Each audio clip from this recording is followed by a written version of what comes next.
राम राम राम हरे हरे, हरे कृष्ण कृष्ण कृष्ण हरे हरे। ब्रह्मानंदं परमसुखदं केवलं ज्ञानमूर्तिं द्वन्द्वातीतं गगनसदृशं तत्त्वमस्यादिलक्ष्यम् एकं नित्यं विमलं अचलं सर्वदी साक्षिभूतं भावातीतं त्रिगुणरहितं सद्गुरुं तं नमामि। नमामि सद्गुरु शान्तं सच्चिदानन्दविग्रहं पूर्णब्रह्मपरानन्दैशम् आनन्दीवल्लभं सद्गुरो सच्चिदानन्दं केवलं करुणाकरं ज्ञानयोगेश्वरं वन्दे ज्ञानदेवा पुनः पुनः। अलङ्कापुरी पुण्यभूमि पवित्र तिथे नादतो ज्ञानराजा सुपात्रो तया आटविता महापुण्यराशी। नमस्कार माझा सद्गुरु ज्ञानेश्वराशी। सर्व संतांना वंदन, सद्गुरूंना वंदन, ज्ञानेश्वर माऊलींना वंदन, सर्व श्रोत्यांना वंदन करून आजच्या चिंतनाला प्रारंभ। कालच्या चिंतनामध्ये आपण 36 नंबरच्या भगवद्गीतेचा श्लोक 6व्या अध्यायातील सुरू केलेला आहे। त्याच्यावरती विचार करायला माऊलींची 421 नंबरची ओवी, 422 नंबरच्या ओवीचा विचार कालच्या चिंतनामध्ये आपण केला होता।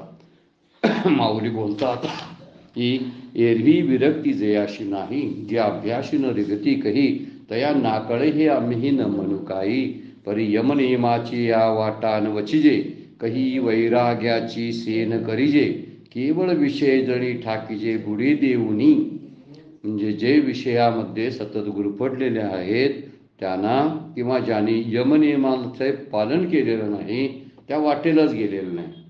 कालची एक ओवी आपण 4थ्या अध्यायातली अगदी परफेक्ट या ठिकाणी बसणारी होती ही, वैराग्याची शिवन देखती, जे वैराग्याची शिवन देखती, विषय विवेकाची भाषणे नती, ते मूर्ख केवी पावती मज ईश्वराते। त्याचं विचार जिथं विवेक आणि वैराग्य नसतं, जिथं अभ्यास नसतो आणि नियम नसतात, त्या ठिकाणी कोणत्याही प्रकारचं पारमार्थिक ज्ञान स्थिर होत नाही।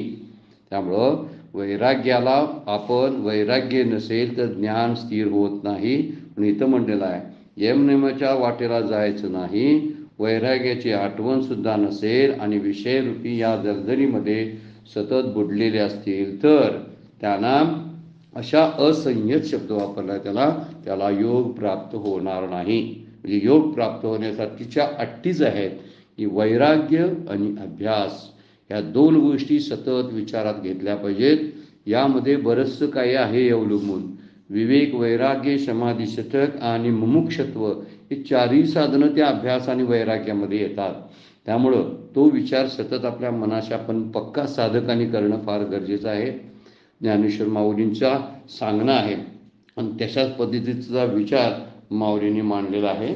कारण हे रजोगुणी मन जे आहे ते रजोगुणी मन शांत झाल्याशिवाय त्या ठिकाणी आपलं ज्ञान स्थिर होणार नाही, याचा विचार झालेला आहे। 423 नंबरची ओवी आपण बघूया।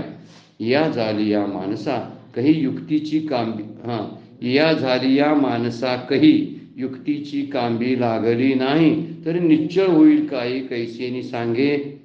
असा जो विषयासक्त वर वर्णन केलेला आहे त्याला जन्मल्यापासून कधीच निग्रहाची काठी म्हणजे निग्रहाचा आधारच घेतला नाही। कांबी शब्दाचा अर्थ सपोर्ट लावणं किंवा त्याला काठी लावणं म्हणतात। कांबी म्हणजे काठी, निग्रहाची काठी लागलीच नाही तर ते मन निश्चल का होईल सांग बघू। तरी निश्चळ होईल काही कैसेनी सांगे। कसं सांग बघू ते निश्चळ होईल, ज्याला यम नियमाच्या कचाट्यात कधीच पकडलेलं नसतं, मग ते स्थिर का होईल सांग।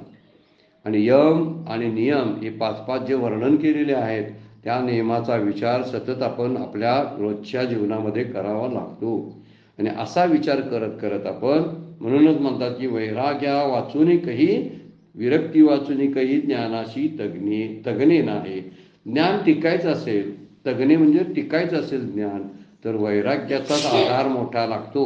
आणि म्हणून तर युक्तीची कांबी लागली नाही। युक्ती म्हणजे कोणती?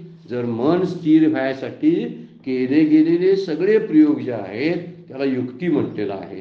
मनाचा निग्रह करण्यासाठी करावं लागणारी सगळी साधना त्याला युक्तीची कांबी असा शब्द माऊलीने वापरलेला आहे। युक्तीची कांबी लागली नाही. आणि यया झालिया माणसा काही मनाला जन्मल्यापासून झालिया माणसा काही जन्मल्यापासून निग्रह नावाची गोष्ट काही त्यानं विचारात घेतली नाही. आपल्याकडे आताही बोललं जातं ना, बोलण्याचं स्वातंत्र्य आणि वर्णन कसलं म्हणतात ते बोलण्याचं स्वातंत्र्य दिलेलं आहे, वागण्याचं स्वातंत्र्य आपल्या संविधानानं दिलेलं आहे. आणि या सगळ्या गोष्टीमुळं बंधन नावाची गोष्ट काही शिल्लकच राहिलेली नाही आहे. आणि आता बंधन नसल्यामुळं त्याला स्वातंत्र्याचा उपभोग कसा घ्यायचा हे सुद्धा कळत नाही. स्वातंत्र्याचा उपभोग नियमात राहून फार सुंदर घेता येतो, तो स्वैराचारी लोकांना कळणार नाही. ज्याने आपलं स्वातंत्र्य म्हणून स्वातंत्र्याच्या नावाखाली कसंही वागायला ज्यांनी चालू केलेलं आहे, वेगवेगळ्या कायद्याच्या पळवाटा घेऊन लोकांची अडवणूक केली जाते, याला काय स्वातंत्र्याचा उपभोग घेणं म्हणत नाही. पण इथं म्हणलेलं आहे त्या मनाला स्वतंत्र करायचंच आहे, पण स्वतंत्र करण्यासाठी त्याला बांधायचं आहे. कशी उलटी सुलटी गोष्ट आहे बघा. बांधणं म्हणजे बंधनात टाकणं आहे. वास्तविक बंधनात टाकायचं नाही मनाला, पण स्वतंत्र करण्यासाठीच त्याला थोडीशी बंधनं घालावी लागतात. म्हणून बंधनामध्ये स्वतःला अडकून घ्यायचं नाही, पण नियमाशिवाय राहायचं नाही. असा आपला एक सद्गुरूंचा संदेश आपल्याकडे नेहमी असतो. तर नियमामध्ये अडकू नये आणि नियमाशिवाय राहू नये, दोन्ही गोष्टी पाळल्या पाहिजेत. असं जर ज्या मनाला एखादी कांबी लागली असेल, कधीतरी उपवासाचं तप केलं असेल, कधीतरी तीर्थयात्रेसारखी थोडीशी तसदी घेतली असेल, कधीतरी मंदिरामध्ये जाऊन काहीतरी पुण्यकर्म केला असेल, कधीतरी कुणाला तरी मदत केली असेल, असं काहीतरी असायला पाहिजे ना. म्हणजे युक्तीची कांबी लागली नाही, काहीच युक्ती केली नाही, मनाला निग्रह करण्याची कुठली गोष्टीच केली नाही. जे मन म्हणतंय तसंच चालू आहे, जे इंद्रिय म्हणती तेच गा पुरुष करती, ते तरलेची ना तरती विषय शंधू. अशाला काय ह्या विषय सागर तरुण जाणं फार कठीण आहे. तरी निश्चळ होईल काही कैशीनी सांगे. मग कसं निश्चळ होईल सांग बघू. मनाला येईल ते खायचं, मनाला होईल तसं बोलायचं, मनाला येईल तसं वागायचं. जर असं जर चाललं असेल तर आपण आपल्या मनाकडे दुर्लक्ष करतो असं त्याचा अर्थ आहे. म्हणून मनाकडं पाहिलं पाहिजे, साधनेकडं पाहिलं पाहिजे. आपली साधनेतली प्रगती मोजली पाहिजे. आपण जशी व्यवहारातली प्रगती मोजतो, गेल्या वर्षी माझी एवढंच सेविंग होतं, एवढी प्रॉपर्टी होती, त्याच्यामध्ये काय वाढ झाली की नाही, असे काही उद्योगपती, काही मोठी माणसं, काही छोटी माणसं सुद्धा, व्यापारी लोक पाहत असतात. हे कसं पाहणं आहे, त्यात प्रगती पाहिली जाते ना. मग साधनेला हा नियम का लागू करत नाही आपण, की आपण प्रगती माझी झाली की नाही. आपले सद्गुरू सांगतात ना, दप्तर वर्षाला बदलली पाहिजेत म्हणून, तरी वर्षाचं बंधन आहे, महिन्याला नाही. वास्तविक नित्य नवा दिस जागृतीचा असला पाहिजे, तुकोबांचं सांगणं आहे. रोज दुसऱ्या दिवशी नवीन अनुभव आला पाहिजे, आणि अनुभव येतात असं संतांचंच मत आहे, संतांची वचनं आहे की त्या दृष्टीने अनुभव येत राहतात. परंतु अनुभवाच्या दृष्टीने काहीच युक्तीची कांबी लागली नाही. मग त्याला जन्मल्यापासून जर निग्रहाचं नियमाचं काय बंधनच लागलं नसेल तर ही प्रगती मोजता येईल का, आणि प्रगती होणार तरी कसली आहे. म्हणून दप्तर बदलायला पाहिजेत. आणि गेल्या वर्षी जे कळलं होतं तेच आत्ताच तेवढंच कळलेलं आहे. गेल्या वर्षी जे बोलत होता तेच बोलतो. गेल्या वर्षाचं प्रवचन आणि कीर्तन तेच आता जणू काय रेकॉर्ड झाल्यासारखं तेच सांगतो. म्हणजे काय इथून मधल्या टप्प्यामध्ये काय झालं नाही का. झालं नाही शब्दाचा अर्थ आहे मनाला त्या प्रगतीचा काही आलेखच काढून दिला नाही. आपण काहीतरी प्रगती केली पाहिजे साधनेतली, ही गोष्टच पाहिली नाही. प्रवचनं, माझी कीर्तनं किती झाली हे पाहिलं जातं, माझे अनुयायी शिष्य किती वाढले हे पाहिलं जातं, पण माझी प्रगती स्वतःची किती झाली हे पाहिलं जात नाही. म्हणून ज्याला आपण क्वांटिटी म्हणतो त्या क्वांटिटीकडे लक्ष दिल्यामुळं क्वालिटी तशीच दुर्लक्षित राहते.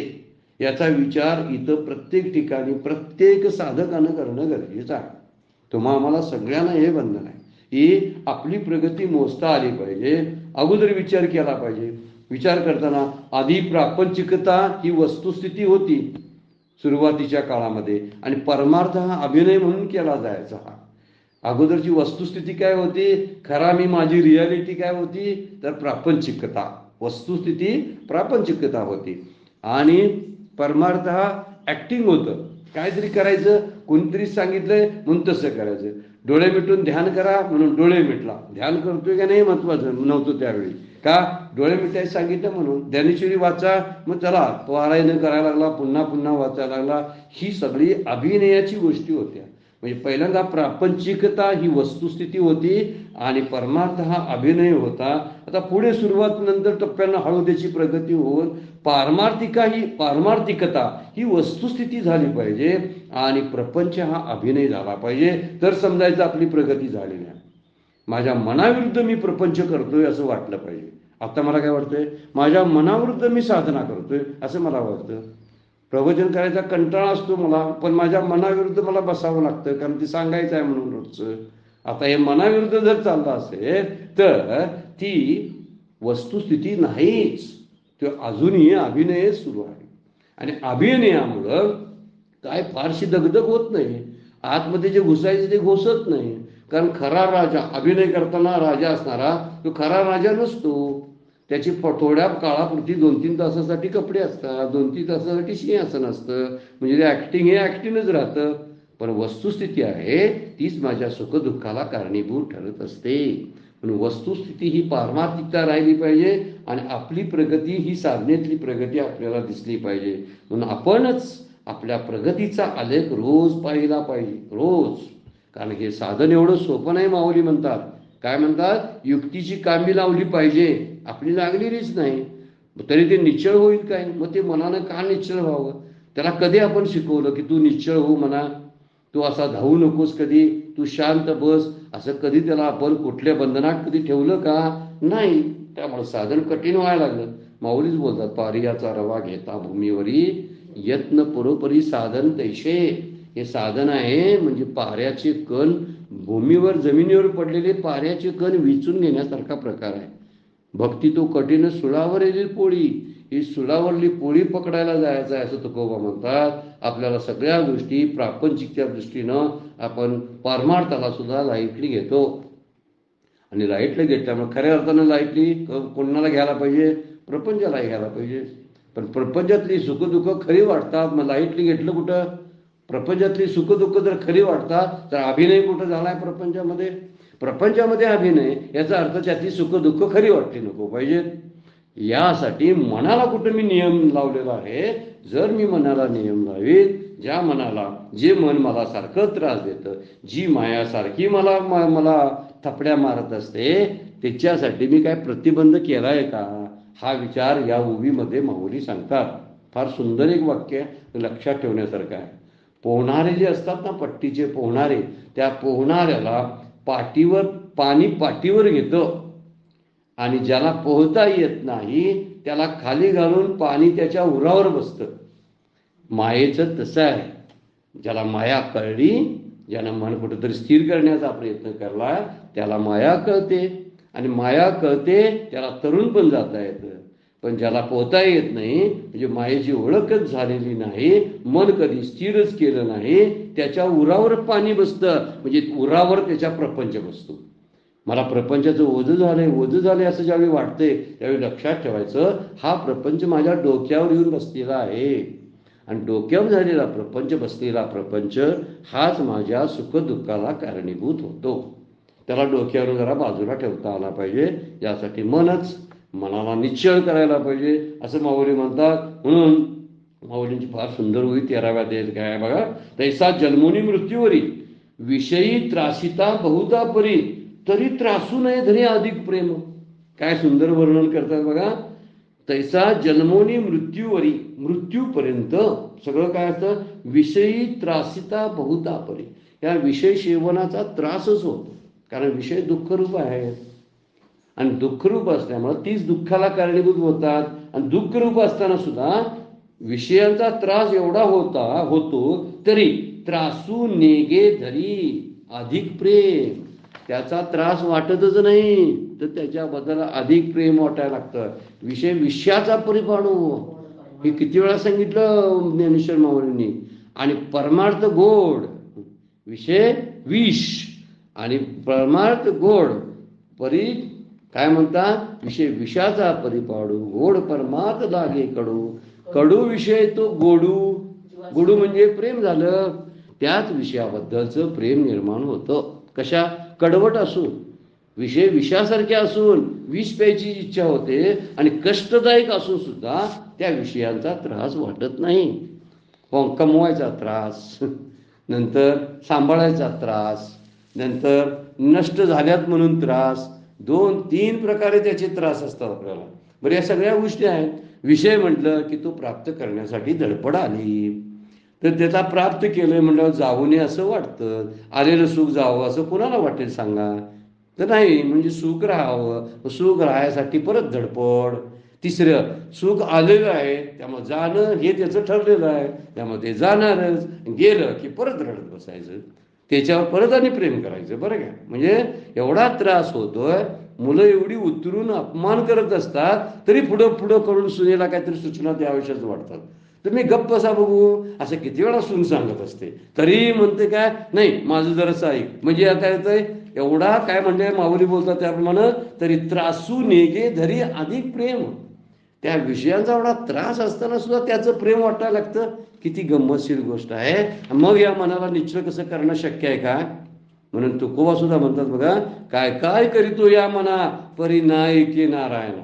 नारायणा, याला काय काय मी प्रयत्न करतो. ते म्हणतात तरी ते प्रयत्न करतात, आपण काय करत नाही. बरं काय, ह्या मनाला स्थिर करण्यासाठी काय प्रयत्न करत नाही, भलतंच काहीतरी आपण करत बसलेलो असतो. मनाच्या ज्या काही उचापती चालू असतात ना, त्या उचापतीकडे आपण लक्ष देत नाही. त्यामुळे ते अवखळ जनावरासारखं कुठं वाटत तिकडे भटकत असतं. आपण त्याच्यावर कार्यच करत नाही. आपल्या मनात जे नाना विचार येतात ते भटकणं चालू असतं त्याचं. असं होईल, तसं होईल, असं व्हायला नको पाहिजे, तसं व्हायला नको पाहिजे, असं का झालं, असं झालायला व्हायला नको व्हायला पाहिजे होतं. या सगळ्या गोष्टी भूतकाळातल्या भविष्यकाळातल्या घेऊन त्या मनाला नुसतं भटकणं आपण करतो. तर तुकोबा म्हणतात, काय काय करतो या मना, मी खूप साधना केली म्हणतात, तरी नायके नारायणा. म्हणून मी तुला बोलवतोय आता की त्या मनाला एकदा तू एकत्र जवळ ठेव. त्यामुळं या प्रत्येक साधनेमध्ये मनाच्या श्रद्धा पाहिजे, आढळ श्रद्धा पाहिजे, आपलं प्रेम आणि निष्ठा पाहिजे, आणि आळस टाकून दिला पाहिजे. ह्या 2-3 गोष्टी आपल्याला करता येतात का बघायला पाहिजे. बघा, श्रद्धेनं ते आहेच आणि ते मला प्राप्त करायचं आहे, आणि त्याच्यावरती इतकं प्रेम पाहिजे की प्रपंचातल्या एखाद्या गोष्टीला बाजूला करून ते आपल्याला स्वीकारता आलं पाहिजे. आणि तिसरी गोष्ट, शारीरिक आळस जो असतो ना, किंवा मानसिक दौर्बल्य असतं, ते टाकून आपल्याला ती साधना करता आली पाहिजे. म्हणून जेवढं हे शास्त्राचे गूढार्थ आहेत, हे सहजासहजी अनिश्चळ मनाला समजतील काय सांगा बघू. शास्त्र समजायला सुद्धा शास्त्राची कृपा लागते, सद्गुरूंची कृपा लागते, भगवंताची कृपा लागते. त्याशिवाय शास्त्राचे गूढार्थ समजत नाही. श्वेताश्वेत्र उपनिषद आहे ना, त्यामध्ये वर्णन केलेलं आहे बघा, ते यश देवी पराभक्ती यथा देवे तथा गुरु. जसं देवावर आपण प्रेम करतो ना, परमेश्वराबरोबर गुरुवर सुद्धा भक्ती असायला पाहिजे. असा तो महात्मा असतो. तस्य ते कथिता हि अर्था प्रकाशन्ते महात्मना, असं वर्णन ते उपनिषद करतंय. त्यालाच या शास्त्राचा गूढार्थ आणि तत्वार्थ सहजपणाने कळतो, अन्य कुणाला कळणार नाही.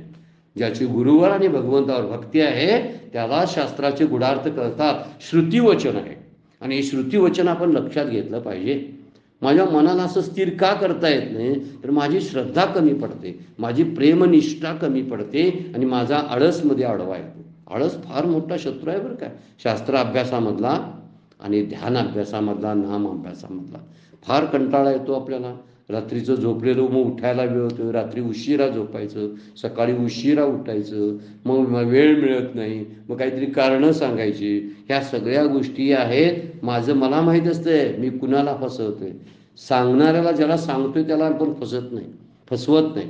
ज्यांना आपण सबबी सांगतो ना, सद्गुरूंना सबबी सांगायच्या, आपल्या जवळच्या साधक लोकांना सबबी सांगायच्या. तुमचं आपलं असं असतंय, माझा अशा अडचणी आहेत.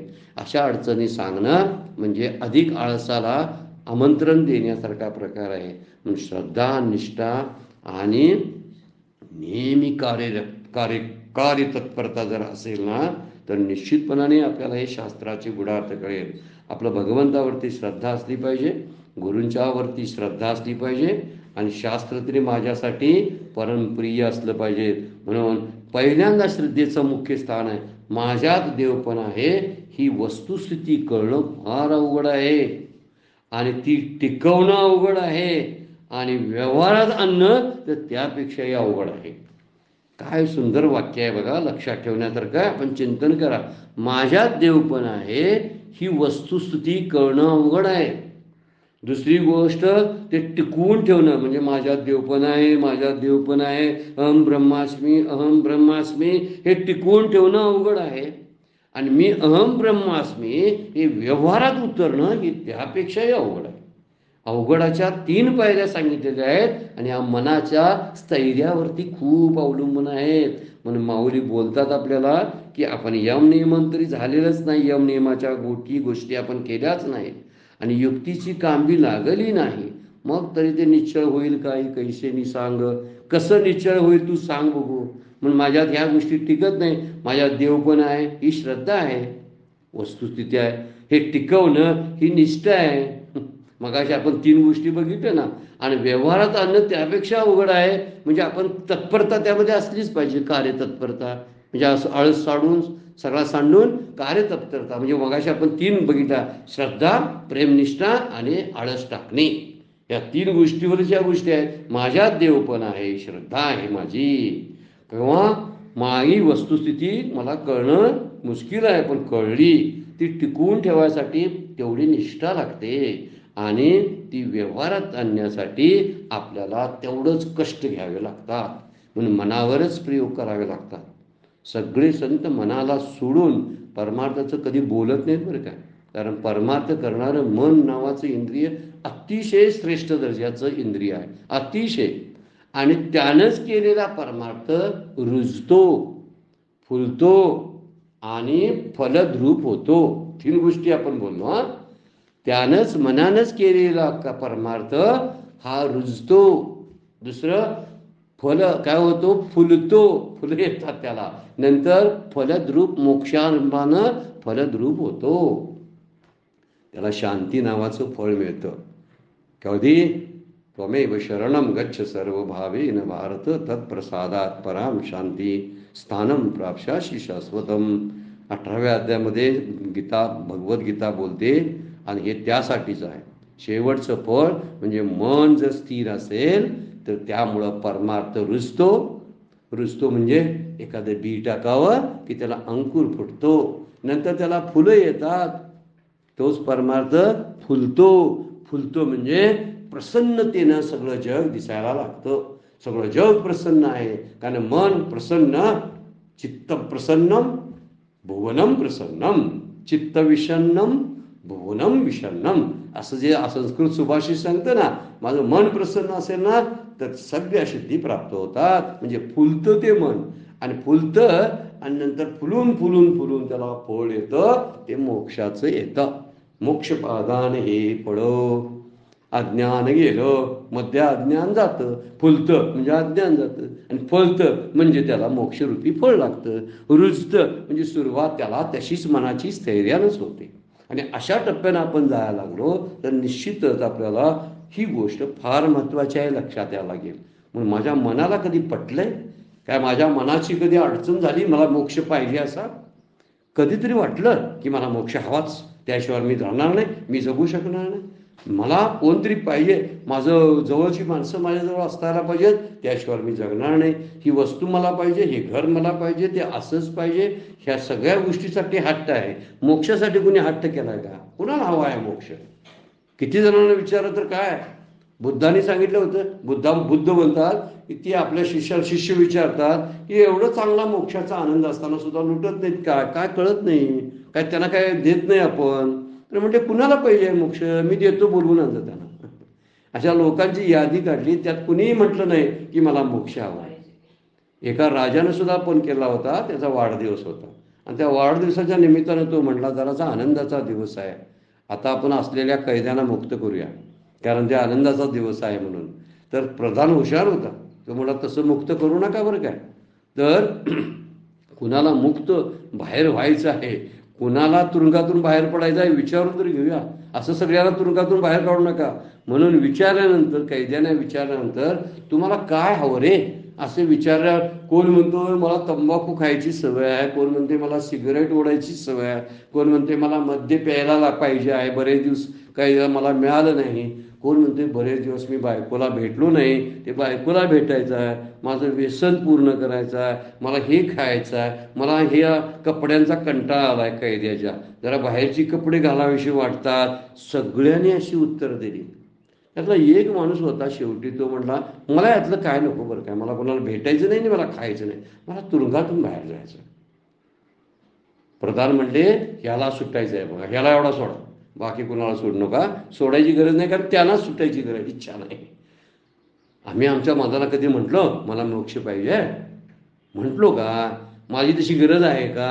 नाही, मला तशी गरजच वाटत नाही. मला प्रपंचाची आणि विषयांची गरज वाटते, आणि त्यामुळे विषय पूर्ण करण्यामध्ये मी माझा वेळ सगळा घालवतो. मला मोक्षाची काही गरज नाही.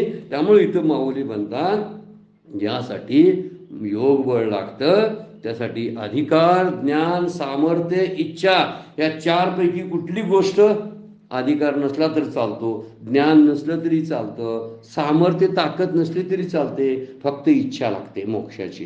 पण इथं मनाला जर नियम लावायचे झाले तर फक्त इच्छा लागते. नाम घ्यायचं आहे ना, इच्छा पाहिजे फक्त. अधिकार कोणी मागितलाय? कधीच मागितला नाही कुणा अधिकार. तो अमका केवढे ग्रंथ वाचून ये मग तुला नाम घेता येईल, तो अमुक गुरूंचा जर चेला असेल तरच तुला नाम घेता येईल, काहीही सांगितलेलं नाही.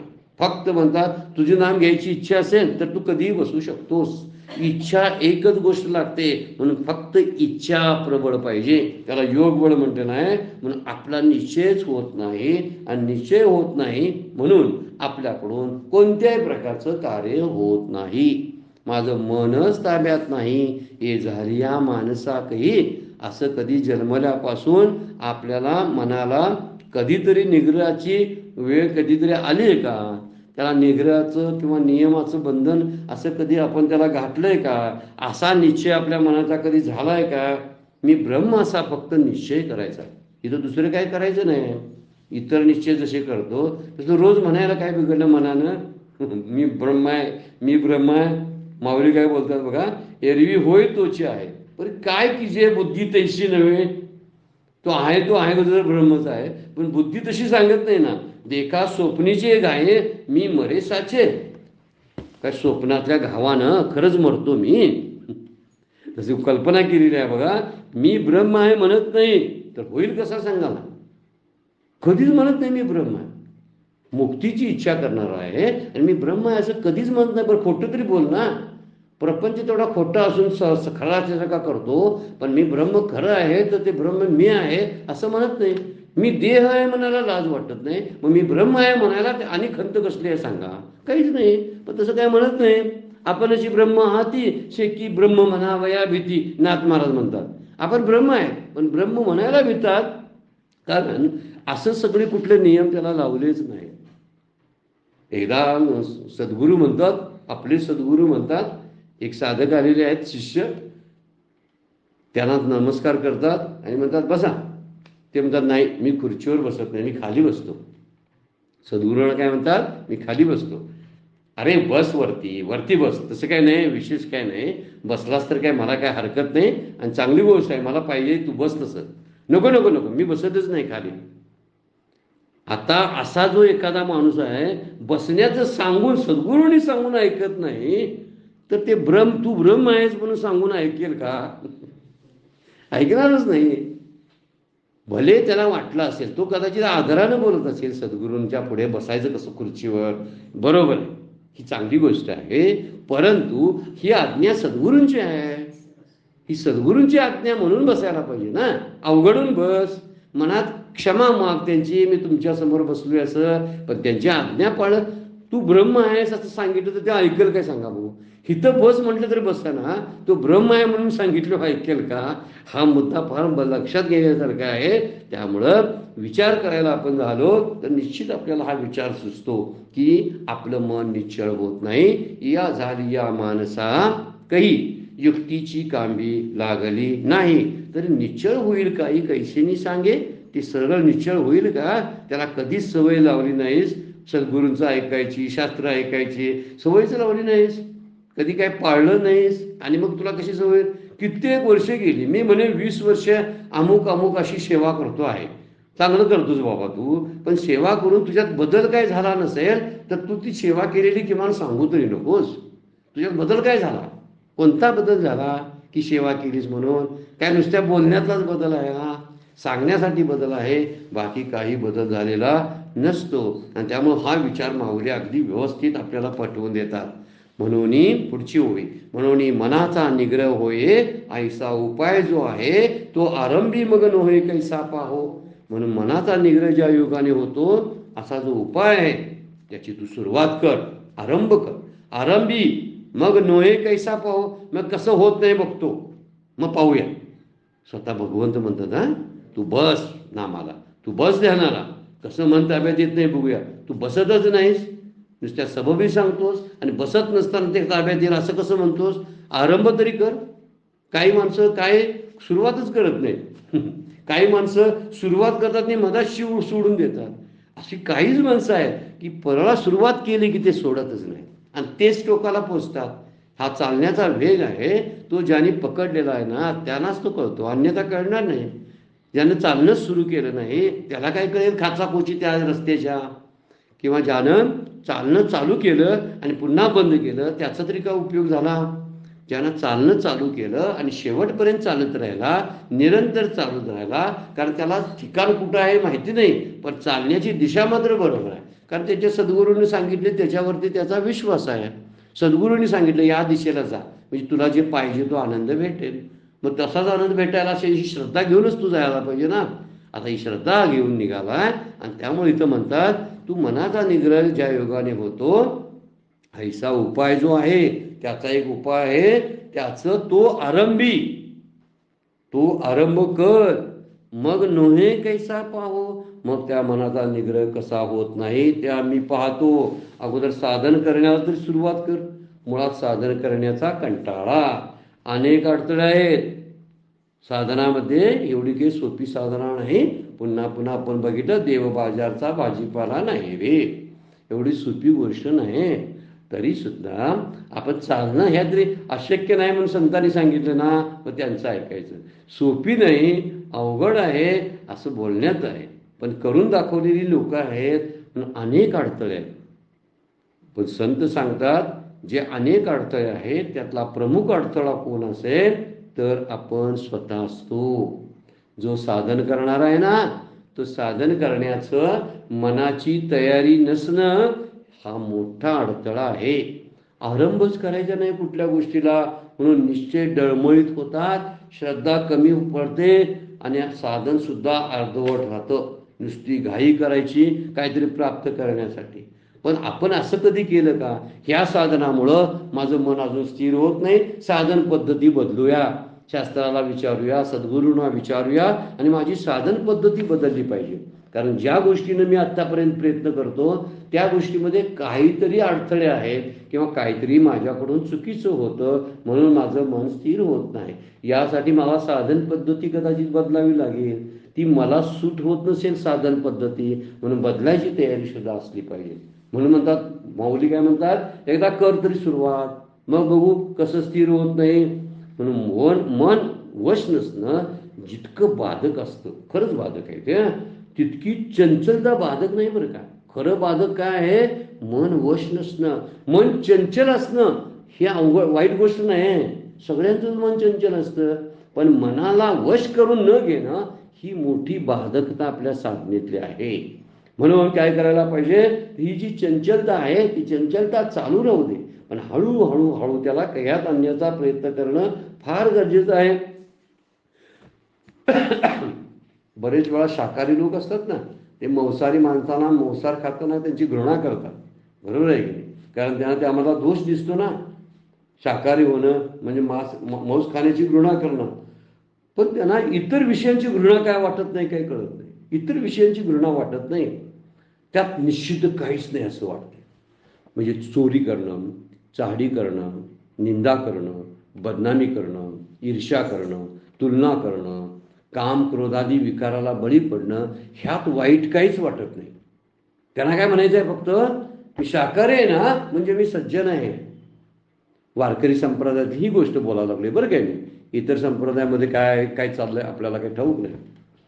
पण काय बोलतात, मी शाकाहारी झालो म्हणजे वारकरी झालो, शाकाहारी झालो म्हणजे मी साधक झालो. शाकाहारी होणं हे साधनेतला एक सुरुवातीचा एक टप्पा आहे की ते मनाला वळण लावण्यासाठी केलेला असतो, बाकी काही नाही. इतर मांसाहाराची घृणा वाटते तर इतर विशेष सेवन करताना का घृणा वाटत नाही? वाटली पाहिजे ना. मांसाहार जसा तमोगुणी आहे तसे शाकाहारातले बरेचसे पदार्थ तमोगुणी आहेत. तू खातोस ते तमोगुणच खात असतोस. फक्त त्या आहाराचा प्रकार वेगळा असतो, अन्य काही नाही. खातो तो तमोगुणीचा आहार असतो असं बऱ्याच ठिकाणी घडतं. मग इतराची घृणा करतो, काही ठराविकच नियम लावून दिलेले आहेत. असं असं करतो ना मग तो काय वारकरी नव्हे बाबा. अरे पण त्याच्यापेक्षा उलट तू करत असेल काहीतरी, त्याचा विचार अगोदर कर. हा विचार जर ज्यावेळी सुचेल त्यावेळी त्या विषयाचं सेवन करताना याला निश्चित काय वाटतच नाही. इथंच खरा धोका आहे. एखादा विषय जो बाधक ठरतो त्याची निषिद्ध असणं, तो निषिद्ध आहे याचा धोकाच त्याला कळत नाही किंवा तो धोका खरा आहे हे त्याला ओळखतच नाही. हा मुद्दा इथं आहे. म्हणून कोण का आरंभ तरी कर साधनेला. म्हणून भगवंत काही उपाय सांगितलेले आहेत. भगवंताने अगोदर सुरुवातीला उपाय सांगितलेले आहेत. तू मनाला निश्चय करण्यासाठी, मनाला स्थिर करण्यासाठी काहीतरी कर. तरी काय म्हणतात, मनाचा निग्रह होय ऐसा उपाय आहे. उपाय सांगितलेला आहे, आत्मसंस्थम मना कृत्वा न किंचिदपि चिंतयेत. अगोदर भगवद्गीतानं उपाय सांगितलाय की नाही, तुझ्या मनाने इतराचं चिंतन काय करू नकोस. युक्त आहार विहारस्य, चांगला आहार व्यवस्थित घे. विहार तुझा चांगला असायला पाहिजे. प्रयत्न योग्य मार्गाने असले पाहिजेत. मी प्रयत्न करतो, मी अभ्यास करतो, पण योग्य मार्गाने आहेत का, हा मुद्दा फार महत्वाचा आहे. नाम घेतो पण योग्य पद्धती आहे काय शास्त्रानं सांगितली नाही. मला जसं वाटते, मला जशी वेळ आवडते त्यावेळी मी घेतो, मला जसं जेवढा वेळ घेता येते तेवढा वेळ. अरे शास्त्र काय सांगतं हे ऐकलंस का? प्रयत्नात कमी पडतोय का बघा. तो प्रयत्नात कमी पडत नाही. प्रयत्न तरी करतो पण योग्य मार्गाने करत नाही. चालणं चालूच आहे पण चालणं कुठं वाटत वेळ जायचं असेल तर, मला माझ्या ऑफिसला जायचं असेल तर मी चालण्याचं कष्ट घेतो म्हणून चालूया. आपण प्रवासाचं कष्ट घेतो, पण प्रवासाचं कष्ट घेताना योग्य त्या बसमध्ये बसायला पाहिजे ना, तरच तिथं आपल्या मुख्य स्थानापर्यंत आपण जाऊ. नाही मी प्रवास केलेला तो नुसतं जर समाधान प्राप्त करायचं असेल तर त्याला अर्थ काय आहे. असं अनेक वेळा घडलं. म्हणजे मोक्षाच्या डेस्टिनेशन पण आपण जात नाही, त्याला कारण मुळचं आपली दिशा चुकते. प्रयत्न नाहीत. बहुतेक साधक प्रयत्न करत असतात पण त्यांची पद्धती आणि त्यांची दिशा या दोन्हीमध्ये गफलत होण्याची शक्यता असते किंवा काहीतरी उणीव असते. त्यामुळं विवेक, वैराग्य, समाधिशितक, मुमुक्षत्व हे उपाय सांगितलेले आहेत. त्याच्यावरती तुला जरी साधना करायची असेल, साधनेला आरंभ करायचा असेल तर तुला ह्याच मार्गानं या साधन चतुष्टयावरती स्थिर व्हावं लागेल. विवेक असायला पाहिजे, वैराग्य असायला पाहिजे, शम दम उपरम सगळे श्रद्धा तितिक्षा आपल्याकडे असली पाहिजे आणि चौथं मुमुक्षत्व असले पाहिजे. आमचा निश्चयच होत नाही, झाला तर तो बळकट नसतो आणि त्यामुळे होतंय तीव्र मुमुक्षता नसते. ही सगळ्यात मोठी कारणं आहेत त्यातली. आणि ही कारणं भगवंत सांगतात, माऊली सांगतात की मनाचा निग्रह करण्यासाठी हे उपाय आहेत. पण तू उपाय तर काही करतच नाहीस. भलतं सलतं काय करायला सांगितलं ना प्रपंचाचं, फार मोठ्या गोष्टी तो करू शकतो. माणूस काहीतरी नदी आडवी आली तर त्याला पूल बांधेल, समुद्र आडवा आला तर जहाज बांधणीने त्या जहाजानं समुद्रातनं प्रवास करेल. पण साधनेच्या आड जर प्रपंच आला तर माणूस म्हणतोय अजून मला साधना करण्याचा योगच माझ्या आयुष्यात येत नाही. त्याच्या वेळी म्हणतो माझा अजून योग जुळत नाही. साधनेच्या वेळी प्रपंचात म्हणतोय काय अजून योगच आला नाही माझ्या लग्नाचा, तोपर्यंत मी लग्न करणार नाही असं म्हणतो. घर बांधायचा अजून काय माझ्या आयुष्यात योग नाही त्यामुळे मी घर बांधणार नाही असं कधी म्हणतो नाही म्हणत. पण साधना करायला बसला ना तर साधनेमध्ये जरासा कंटाळा, नाही आमच्या नशिबात कुठली व साधना, काय योगच नाही म्हणून प्रपंच मात्र हट्टाने करतो पण साधनेला वेळ नाही म्हणून सांगतो. कशी गंमतशीर गोष्ट आपल्या बाबतीत आहे. आणि माऊली म्हणतात मनाचा निग्रह होय ऐसा उपाय जो आहे तो आरंभी कर मग नो हे कैसा पाय हो. मग तुला काय होत नाही ना ते बघूया ना. काही निश्चयच नसतो आपल्याला, काही टाकायची सोडायची सवय नसते, कुठलं घ्यायचं हे कळत नसतं. आणि त्यामुळं याज्ञवल्क्य मुनी आणि मैत्रीय त्यांची बायको या दोघांचा संवाद बृहदारण्यक उपनिषदामध्ये आलेला आहे. फार सुंदर संवाद आहे, वाचण्यासारखा आहे. आणि नुसता वाचन नाही, चिंतन करण्यासारखं आहे, आपल्यासाठी गरजेचं आहे. असे याज्ञवल्की ऋषी 2 पत्न्या होत्या त्यांच्या, कोणती कात्यायनी आणि मैत्रीय. त्या कात्यायनीला यातला काय पारमार्थिक साधनेमधला काय इंटरेस्टच नव्हता, पण मैत्रीय होती. मैत्री आजही इतिहासामध्ये प्रसिद्ध आहे, कारण एवढा मोठा संवाद आपल्या आत्मविद झालेल्या आत्मज्ञानी आपल्या नवऱ्याबरोबर करणं मुश्किल गोष्ट आहे. बायका जनरली संवाद कसल्या करतात, प्रपंच वाढवण्याचा आणि त्यांना काय खायला प्यायला पाहिजे याच्याबद्दल बोलत असतात. कात्यायनी म्हणली मला वाटा द्या.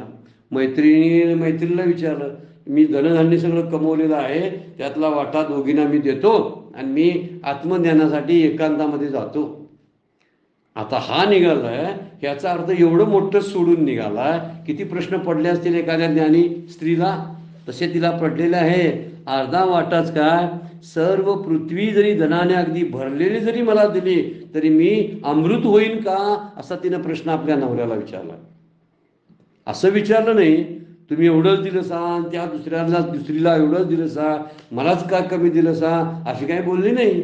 तर तुम्ही हे धनधान्य मला दिलाय, त्यामुळे मला अमरत्व प्राप्त होईल का, नाही होणार. त्याने उत्तर दिलं, धनाने तू अमृत होणार नाहीस.